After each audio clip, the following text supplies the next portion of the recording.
Spider-Man, Black Panther, and Kraven. You know them, you've seen them, but here's what Marvel doesn't want you to know. These aren't just heroes with animal powers, there's something far more complex. Genetic experiments, cursed warriors, hunters, and some are straight-up nightmares. Today we're ranking every animal-human hybrid in Marvel, from the guy who's literally part frog, to the hunter who turned himself into a beast. We're counting them all, and trust me, number 1 will make you question everything you know about the MCU. We're starting the list with the most controversial entry, the guy who started it all, Spider-Man. Now, I know what you're thinking. Peter Parker's human, he's not a hybrid, but look closer. A radioactive spider didn't just give him powers, it rewrote his DNA. It fused arachnid biology with human genetics. Proportional strength of a spider, the ability to cling to walls, a precognitive danger sense that literally mimics a spider's vibration detection.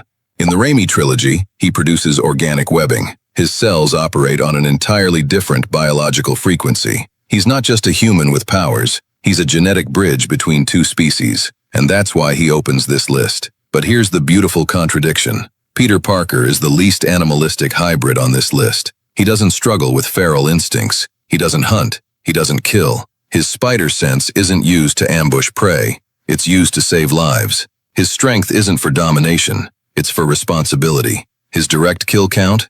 0. Maybe 1 or 2 in alternate timelines. But in the main universe, Peter Parker refuses to cross that line. And that's what makes him so unique. He has all the tools of a predator, but the heart of a protector. But if Spider-Man proves that animal DNA can create a hero, what happens when that same DNA creates a monster? Let's descend into the sewers. The lizard Dr. Curt Connors wanted to help people. He wanted to regrow limbs. Instead, he became the monster he feared most, the lizard. A brilliant scientist who lost his arm in war, a father, a husband, and a man who made one fatal mistake. He tested his serum on himself. The reptilian brain took over, the primal instincts, the hunger, the rage. Connors didn't just grow a new arm, he grew scales, claws, a tail, and he lost his humanity. Here's what makes the lizard so dangerous. He's not evil. Curt Connors is still in there, screaming, fighting for control. But the lizard brain is stronger. It wants to hunt, to feed, to turn all of Manhattan into reptiles like him.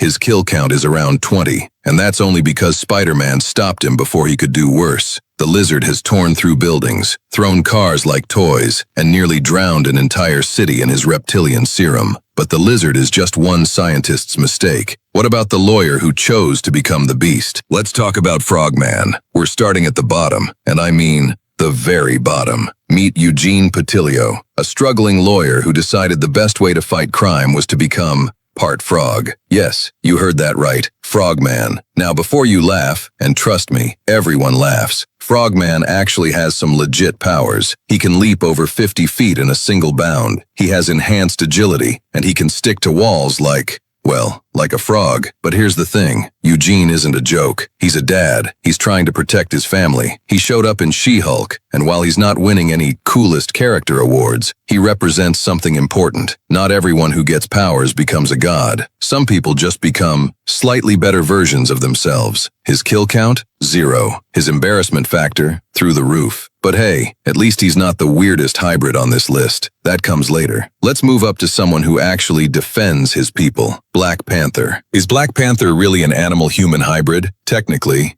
yes, but not in the way you think. T'Challa doesn't have animal DNA spliced into his genes. Instead, he consumes the heart-shaped herb, a plant mutated by vibranium radiation. And when he does, it rewires his entire biology. His senses sharpen to animal-like levels. His reflexes become superhuman. He gains the strength, speed, and instincts of, a panther. But here's what separates T'Challa from every other hybrid on this list. He chooses this. Every Black Panther voluntarily undergoes the ritual. They don't get experimented on. They don't get cursed. They step forward and say, I will become something more to protect my people. His kill count is around 50, and most of those were in warfare, defending Wakanda. T'Challa isn't a murderer. He's a warrior king who understands the weight of taking a life. That's why he's ranked higher than characters with more kills, because he has the power to destroy, but the wisdom not to.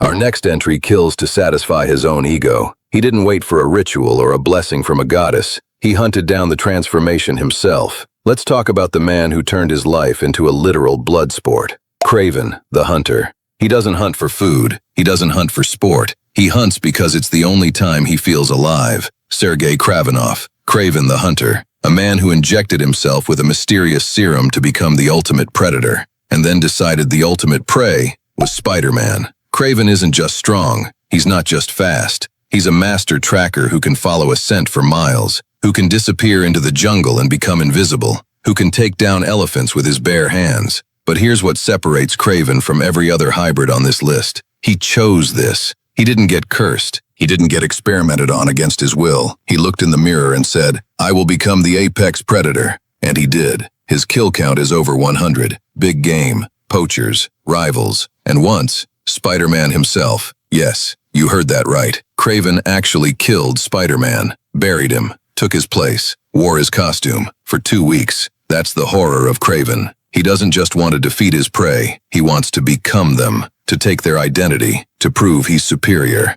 And when you're hunting the most dangerous game, sometimes you win. But Kraven hunts for glory. We started with a kid bitten by a spider and ended with a guy whose kill count is over 100. But this list was never really about kill counts. It was about control, about the line between instinct and choice. Peter Parker was given the biology of a predator, but chose to be a protector. So here's my question to you. Did we rank them right? Who deserves a higher spot? And more importantly, who did we miss? Wolverine? Venom? Moon Knight's avatar? Drop your picks in the comments. I'm reading every single one, and the most convincing argument gets pinned. If you want to see us break down the MCU's most powerful heroes next, or dive into the psychology behind Marvel's greatest villains, hit subscribe. We don't just recap the movies here, we decode them. Until then, remember, the line between man and monster isn't drawn by DNA, it's drawn by choice. I'll see you in the next frame.